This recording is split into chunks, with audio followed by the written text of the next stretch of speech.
할렐루야, 복된 밤입니다. 이 밤에도 풍성하신 하나님 은혜가 여러분 가운데 함께 하시길 주님의 이름으로 축원합니다. 인간들의 똑똑이 지구를 오염시킵니다. 인간들의 욕심이 지구를 병들게 하고 사람들의 이기적인 마음이 이 땅을 철저하게 파괴합니다. 우리는 하나님이 주신 최고의 보물인 우리의 삶의 터전을 남김없이 파헤치고 깨부수고 제멋대로 바꿔버립니다. 바닷속을 다 긁어버립니다. 그래서 고기들이 살 수가 없대요. 바닷속까지, 그 바닷속 밑에 땅까지 다 탐사해서 쓸만하다 생각되는 것들은, 한마디로 돈 되는 것들은 다 긁어냅니다.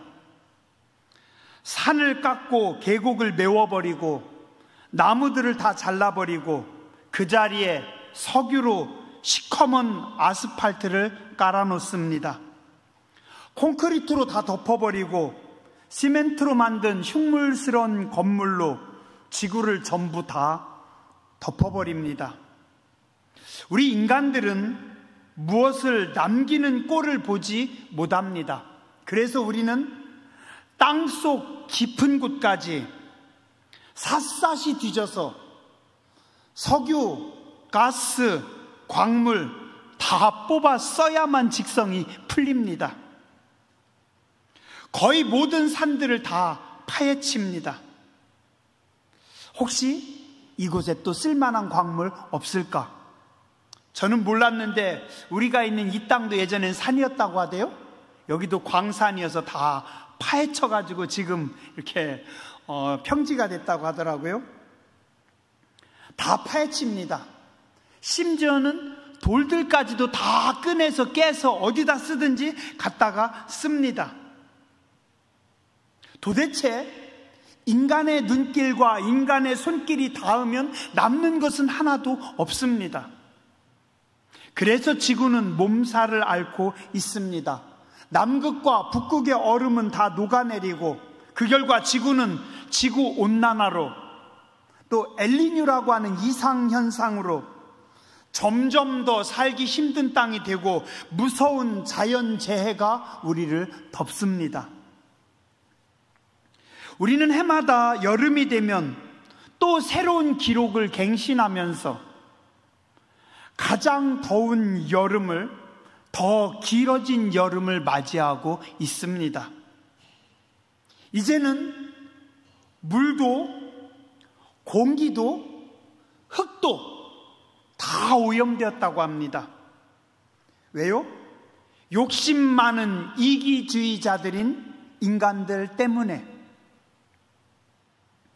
동물들을 한번 생각해 볼까요? 지구상에 인간을 뺀 모든 동물들은 서로 먹이사슬이라는 것이 있고 먹고 먹히는 것, 죽음이 당연하고 자연스러운 현상입니다. 그런데 유독 우리 인간만큼은 그 자연스러움을 받아들일 수가 없습니다. 폭군처럼 다 자기 맘대로 해야 됩니다.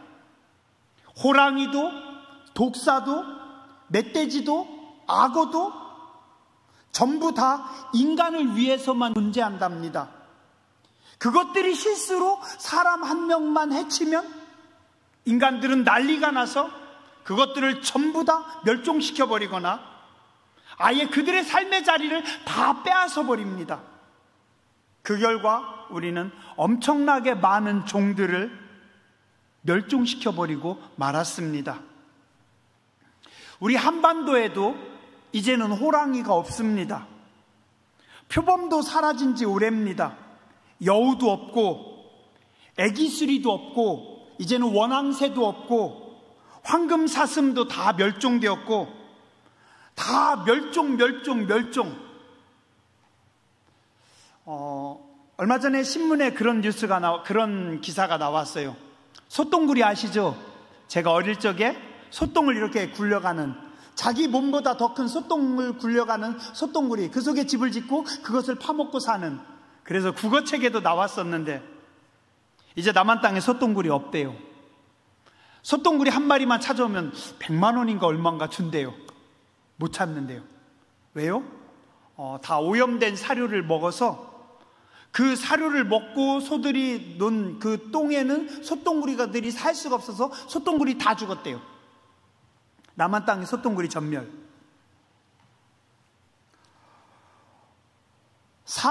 우리 살쾡이, 요즘 살쾡이도 보기 힘들죠. 거의 없어요. 강원도나 아니면 뭐 깊은 어떤 산이나 기슭 같은 데나 간간히 몇 마리 있을까. 노루 보기 힘들죠. 야생동물 점점 더 멸종되어 갑니다. 마치 학교 다닐 때 반에서 싸움 제일 잘하는 놈이 친구들 다 뜯은 게 팹니다. 친구들 주머니 속에 돈 다 뺐습니다. 도시락 다 뺏어요. 그래서 그 한 놈이 반을 전부 다 지옥으로 만들어버립니다. 그죠? 그 놈이 누구예요? 지구에 살고 있는 우리 인간입니다. 마태복음 21장 33절에서 41절에 보면 예수님 말씀하십니다. 또 한 비유를 들으라. 한 집 주인이 포도원을 만들어 산 울타리를 두르고 거기에 즙자는 틀을 만들고 망대를 짓고 농부들에게 새로 주고 타국에 갔더니 열매 거둘 때가 가까우매 그 열매를 받으려고 자기 종들을 농부에게 보내니 농부들이 종들을 잡아 하나는 심히 때리고 하나는 죽이고 하나는 돌로 쳤거늘 다시 다른 종들을 처음보다 많이 보내니 그들에게도 그렇게 하였는지라. 후에 자기 아들을 보내며 이르되 그들이 내 아들은 존대하리라 하였더니 농부들이 그 아들을 보고 서로 말하되 이는 상속자니 자 죽이고 그의 유산을 차지하자 하고 이에 잡아 포도원 밖에 내쫓아 죽였느니라. 그러면 포도원 주인이 올 때 그 농부들을 어떻게 하겠느냐? 그들이 말하되 그 악한 자들을 진멸하고 포도원은 제때 열매를 바칠 만한 다른 농부들에게 새로 줄지니라. 먼저 보낸 하인들, 선지자들입니다. 아들은 예수님입니다. 예, 맞아요. 자, 그런데 또 다른 각도에서 한번 살펴보면 이 지구는 하나님의 것입니다. 하나님이 만드셨습니다. 하나님이 주인입니다. 에덴 동산의 모든 동물들이 다 함께 어울려서 살라고 지구를 기쁨의 동산으로 만들었어요. 그리고 인간들 보고 너희가 생육하고 번성하고 다스려라, 통치하라. 통치권을 주셨더니 인간은 그 통치권을 가지고 난폭하게 휘둘러 가지고 다 파괴하는 겁니다. 우리 인간들은 지구의 주인이 아닙니다. 우리는 청지기들입니다. 주인은 하나님이십니다. 하나님이 주신 땅에서 인간도 짐승도 가축도 식물도 함께 어우러져 살아가야 그게 기쁨의 동산 에덴입니다. 우리는 잠깐 빌려 쓰고 가는 존재들입니다. 그런데 그 100년도 안 되는 시간들 속에서 잠깐 살다 갈 나그네들이 마치 자기들이 주인인 것처럼 자기가 죽기 전에 모든 것을 다 파헤치고 쓰레기장으로 만든 후에 떠나버리려고 하고 있습니다. 큰일입니다. 또한 우리 인간은 하나님께 따집니다.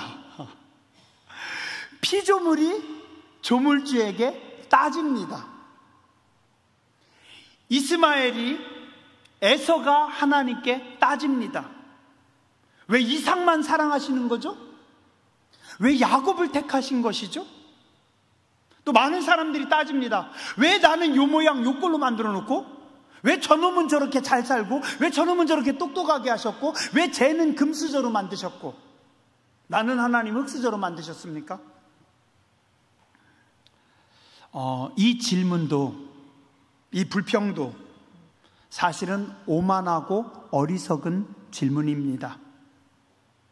인간이 스스로 똑똑하다고 생각하기 때문에 벌어진 일입니다. 자, 한번 생각해 보시죠. 야산에 소나무가 있고 그 아래 개암나무가 함께 있습니다.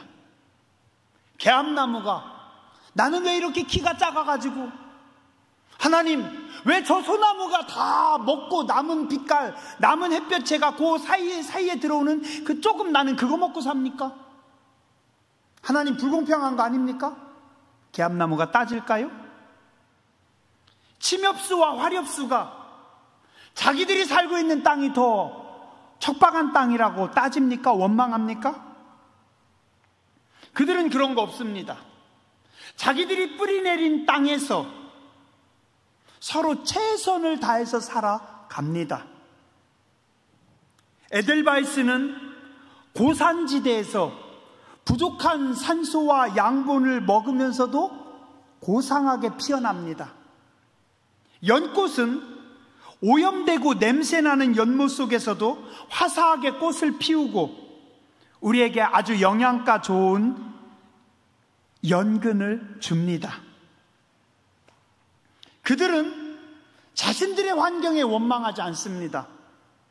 자신들의 삶에 불평하거나 감히 신에게 따질 생각도 못합니다. 근데 어설프게 뭐 조금 안다는 헛똑똑이들이 하나님께 원망하고 따집니다. 예전에 제가 아주 재미있게 읽었던 그 동화 이야기 하나 해드릴게요. 오늘 신기하네요. 조는 분들이 있을까봐 제가 동화를 뽑아왔는데 오늘은 조는 분들이 안 계시네. 감사합니다. 올리브나무, 떡갈나무, 소나무, 세 그루가 한 땅에서 서로 재미있게 자라납니다. 서로 꿈을 이야기합니다. 올리브나무가 이야기합니다. 나는 나중에 나무꾼이 와서 나를 베어서 보석 상자로 만들어주면 참 좋겠어. 나는 내 속에 온갖 좋은 보석을 다 담는 보석 상자가 되고 싶어. 아마 이거보다 더 큰 기쁨은 없을 거야. 그러다가 이 나무가 자랐습니다. 드디어 성장했는데 나무꾼이 와가지고 이 올리브 나무를 베어서 보석 상자로 만들지 않고 말 밥그릇인 구유로 만들어 버렸습니다. 아니 세상에, 나는 보석을 담아야 되는데 나에게 구정물을 담는 내가 말 밥그릇이라고? 실망합니다. 떡갈나무는 왕을 실은 커다란 배가 되고 싶다고 합니다. 나는 거친 바다, 먼 바다를 항해하고 싶어. 그 바다를 뚫고 나갈 때 그게 나는 기쁨이 될 거야. 어느 날 나무꾼이 와서 떡갈나무를 베어서 배를 만들었습니다. 내 왕을 위한 큰 배가 아니라 작은 고깃배였습니다. 큰 바다, 먼 바다, 넓은 바다는 가지 못하고 날마다 자기 몸에서 생선 비린내만 나는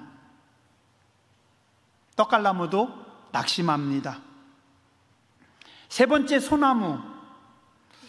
나는 언제까지나 가장 높은 곳에 우뚝 서 있고 싶어. 제일 높은 곳에서 아름다운 모습으로 우아하게 서 있고 싶어. 이게 내 인생의 기쁨이 될 거야. 그러던 어느 날 갑자기 번개가 쳐가지고 소나무를 쓰러뜨렸습니다. 소나무는 절망합니다. 이제 모든 게 다 사라졌습니다. 세월이 흘러가면서 어느 날 아기 예수님이 태어나 바로 그 올리브나무로 만든 말구유에 누였습니다. 올리브나무는 너무 기뻤답니다.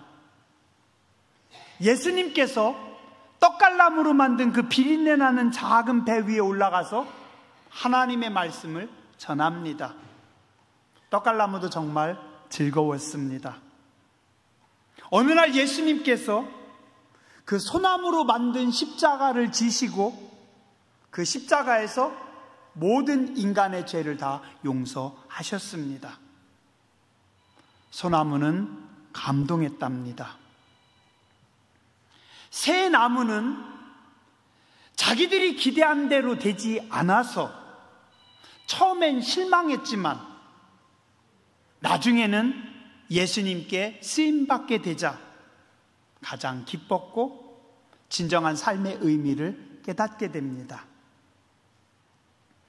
귀한 그릇, 천한 그릇, 어떤 건 고려청자, 어떤 건 요강. 왜 나는 요강으로? 아니에요. 그 하나님 마음입니다. 각자가 다 창조주께서 만드셔서 가장 아름답게 쓰시는 겁니다. 이러니 저러니 따질 거 없다고 오늘 성경 말씀합니다. 21절, 토기장이가 진흙 한 덩어리로 하나는 귀하게 쓸 그릇을, 하나는 천히 쓸 그릇을 만들 권한이 없겠니? 세상에서 가장 지혜로우신 하나님께서 나는 나대로 이렇게 만들어서 쓰시고 쟤는 쟤대로 저렇게 만들어서 쓰시고 지혜의 근원이신 하나님께서 하시는 거야 라고 성경 말씀하고 있습니다. 22절, 만약에 하나님께서 하나님의 진노로 쳐서 죽여야 되는 그 인간을 하나님께서 불쌍히 여기셔서 참고 또 참고 참으시면 그 하나님의 사랑 아니겠니? 하나님은 진노받을 인간도 참으시는 하나님이시고 23절, 하나님께서 영광으로 예비하셨고 어떤 사람은 불쌍히 여기셔서 하나님께서 영광의 자리에 세우셨고 하나님께서 영광을 부어 주셨습니다. 하나님의 영광의 풍성함은 하나님의 은혜가 아니겠니? 요즘 우리 새벽에 보면서 성전, 성막 안의 도구들 재료가 뭐였다고요? 조각목, 아카시아 나무, 옹이지고 별로 목재로 쓸모없는 나무들인데 그걸 모아서 그걸로 법궤를 만듭니다. 거기에다가 하나님께서 황금칠을 하십니다. 황금으로 덮어버려요. 쓸모없는 나무에다가 황금으로 덮고 그 안에 뭐가 들어가요? 십계명이, 만나 항아리가, 아론의 쌍난 기적의 지팡이가 들어가서 그 위에 천사들이 날개를 펴고 있고 그 위에 하나님께서 임재하시는 겁니다. 이게 뭐예요? 하나님의 은혜입니다. 냄새나는 보잘것없는 나 같은 거를 하나님께서 영광을 부어 주십니다. 오늘 새벽에는 제사장이었습니다. 제사장도 추합니다. 허물이 많습니다. 지저분합니다. 그러나 가장 아름다운 옷을 입힙니다. 보석들을 맵니다. 보석을 가슴에 달아줍니다. 황금으로 씌워주십니다. 그리고 여호와께 성결이라고 만들어서 아름답지 못한데 아름답다고 하고 거룩하지 못한데 거룩하다고 하고 존귀하지 못한데 존귀하다고 하셔서 하나님께서 쓰시는 겁니다. 이게 뭐예요? 이게 하나님의 은혜니라 오늘 성경 말씀하고 있습니다. 25절, 호세아의 글에 선지자 호세아가 이야기하지 않았니? 내 백성 아닌 자를 내 백성으로 하나님께서 사랑받지 못할 자를 불러서 사랑을 하셨다고. 그럼 하나님 은혜 아니겠니?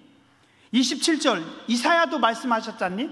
이사야를 통해서 이스라엘 백성들이 많을지라도 다 구원받는 것이 아니고 그들이 멸망의 자리고 자녀들이고 진노의 자녀들인데 하나님은 그들 속에서 남은 자들을 뽑으셔서 그 남은 자들을 구원하셨는데 이게 하나님 은혜 아니겠니?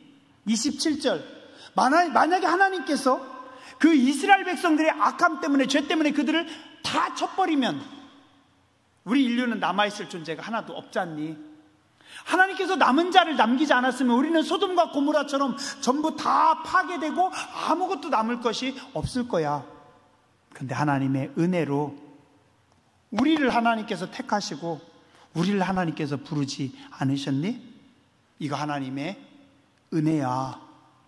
오늘 성경 말씀하고 있습니다. 그죠? 시편 103편에도 말씀합니다. 하나님은 자비하신 하나님이셔서 우리의 죄대로 하나님께서 갚지 않으시고 만약에 제가 죄진대로 하나님께서 갚으셨으면 저는 이 자리에 못 서 있습니다. 이미 몇십 년 전에 벌써 하나님의 심판을 받았을 겁니다. 그럼에도 불구하고 하나님께서 참으시고 용서하시고 기다리시고 아유, 이 철없는 놈아, 너 언제 목사 될래? 그러면서 참으셔서 하나님께서 쓰시는 겁니다.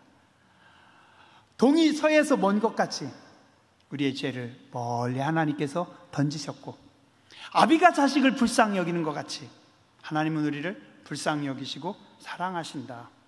그런데 그 하나님 앞에서 니네 뭐 그렇게 불평하고 있니? 뭐가 마음에 안 든다고? 아니야, 우리는 다 하나님의 은혜로 살 뿐이야. 성경은 말씀하고 있습니다. 자식이 잘못되기를 바라는 부모는 없습니다. 자식은 부모가 가장 사랑하고 가장 아낍니다. 인간도 그렇습니다. 인간을 만드신 하나님께서 우리 인간을 가장 사랑하시고 아끼십니다. 작품은 그 작품을 만든 사람이 가장 많이 아낍니다. 어떤 한 그림, 그 그림을 가장 사랑하고 가장 아끼고 그 그림을 가장 귀하게 여기는 건 누구예요? 그린 사람입니다. 작품을 만든 사람입니다. 우리 인간을, 세상을 가장 많이 사랑하시는 분은 바로 하나님이십니다. 그래서 30절부터 33절 뭐예요? 하나님 은혜로 우리에게 구원하셨습니다. 우리는 어떻게 해요? 그냥 믿음으로. 광야에서 이스라엘 백성들 중에 어리석은 자들이 하나님께 불평하고 하나님께 원망하고 그들이 죄를 졌어요. 하나님께서 무엇을 보내셔요? 불뱀을 보내십니다. 코브라 아니었을까? 아주 독한 코브라. 그 불뱀에 물린 사람들은 약이 없어요. 방법이 없어요. 다 죽는 겁니다. 하나님, 우리가 범죄했습니다. 하나님, 우리를 불쌍히 여겨주시옵소서. 매달렸더니 하나님께서 그들을 불쌍히 여기셔서 한 가지 방법을 구합니다. 뭐예요? 저기 저 산 밑에 약초가 있다, 그거 갖다 써라. 그랬어요? 아니, 저기 좋은 물이 있으니까 그 물 갖다 마시면 너희가 날 거야. 아닙니다. 약초도 아니고 물도 아니었고 스슬도 아니었습니다. 하나님의 방법은 뭐예요? 노스로 뱀을 만들어서 내어 달아라. 그리고 그것을 만지는 자가 아니라, 그것을 긁는 자가 아니라 뭐 하기만 하면? 믿음으로 쳐다만 보면. 이게 하나님 은혜고 이게 하나님의 능력입니다. 아니, 내가 불뱀에 물렸으면 어떻게 돼요? 코브라인지 뭔지 모르겠지만 내 몸속에 그 뱀의 독이, 불뱀의 독이 지금 퍼져서 심장으로 들어가고 있잖아요. 죄송합니다. 해독해야죠. 해독제를 넣든지 아니면 찜질방 가서 땀을 빼가지고 독을 빼든지 뭘 해야 되잖아요. 물리적인 방법을 취해야 살잖아요. 그죠? 근데 물리적인 방법이 아니라 영적인 방법으로 해결합니다. 뭐예요? 쳐다만 봐라. 만지지도 안 했고 뭐 아무것도 안 했고 그냥 장막 밖으로 나와서 매달린 노뱀을 보기만 했더니, 믿음으로 봤더니 신기하게 내 몸속에 있던 그 불뱀의 독이, 심장을 향해 파고 들어가던 그 불뱀의 독이 싹 사라져 버리는 겁니다. 이걸 뭘로 설명해요? 현대의학으로 설명할 수 있겠어요? 설명 불가합니다. 이게 하나님의 은혜라는 겁니다. 하나님의 은혜는 그겁니다. 무엇으로요? 믿음으로 바라보기만 하면. 너희의 의는, 너희의 구원은 뭐예요? 예수님께서 십자가에 달리셨고 십자가에 달리신 예수님을 바라봄으로, 믿음으로 너희가 구원받은 것이다. 30절입니다. 그런즉 우리가 무슨 말하리요? 의를 따르지 아니한 이방인들이 의를 얻었으니 이 의는 곧 믿음에서 난 의요. 내가 의로워서 의가 아닙니다. 제가 거룩해서 거룩한 게 아니에요. 거룩해서 성직자가 아니에요. 전혀 거룩하지 않은데 하나님께서 성직자의 옷을 입히셔서 너 거룩해 라고 말씀하셨기 때문에 거룩해지는 겁니다. 우린 의롭지가 않습니다. 우린 죄인들입니다. 근데 하나님께서 어떻게 해요? 너 의로운 자야 라고 말씀하셔서 이방인들이 믿음으로 의를 얻었습니다. 31절, 의의 법을 따라간 이스라엘 백성들은 율법에 이르지 못했습니다. 그들은 뭐가 무슨 계명 뭐를 지키고 다 지키는데 구원에 이르지 못합니다. 그런데 우리는 어떻게 해요? 그냥 믿음으로 말미암아 구원 얻은 겁니다. 이게 하나님의 은혜다라고 오늘 성경은 말씀하고 있습니다. 그죠? 우리 어떻게 살아야 돼요? 감사해야 돼요. 또 감사해야 돼요. 불평하고 원망하면 안 됩니다. 자꾸 감사해야 돼요. 조금 힘들어도, 그 인간이 나를 좀 괴롭혀도 그래도 그냥 감사하세요. 쉽진 않지만 자꾸 감사하세요. 감사하세요. 우리 좀 겸손해야 돼요. 인간들이 너무 똑똑해가지고 막 그냥 지구를 다 부숴버리고 있어요. 우리가 너무 똑똑해가지고, 가만히 보세요. 겸손한 사람은 교회 안 흔듭니다. 똑똑한 인간들이 교회에서도 막 설칩니다. 흔듭니다. 목에 막 힘이 들어갑니다. 너무 똑똑해가지고. 그죠? 아니에요. 우리 좀 바보처럼 살아야 돼요. 좀 겸손해져야 돼요. 좀 더 낮아져야 돼요. 아직도 우리는 목이 고다요. 아직도 우리는 교만합니다. 아직도 우리는 오만합니다. 아직도 우리는 자만합니다. 죽을 때쯤 되면 조금 겸손해질라나. 선한 청지기로 우리는 살아야 됩니다. 믿음으로 구원받은 존재들이고 그냥 감사하며 사는 거룩한 백성들 되시길 주의 이름으로 축원합니다. 기도하겠습니다. 자비하신 하나님, 은혜로우신 주님, 나의 나 된 것은 하나님의 전적인 은혜일 뿐입니다. 감사를 드립니다. 저희는 죄인들인데, 저희는 오만한데, 어리석은데, 우둔한데 은혜로 구원하여 주시니 감사를 드립니다. 감사함으로 또 믿음으로 주님 바라보며 겸손히 나아가는 거룩한 백성들 되게 하여 주시옵소서.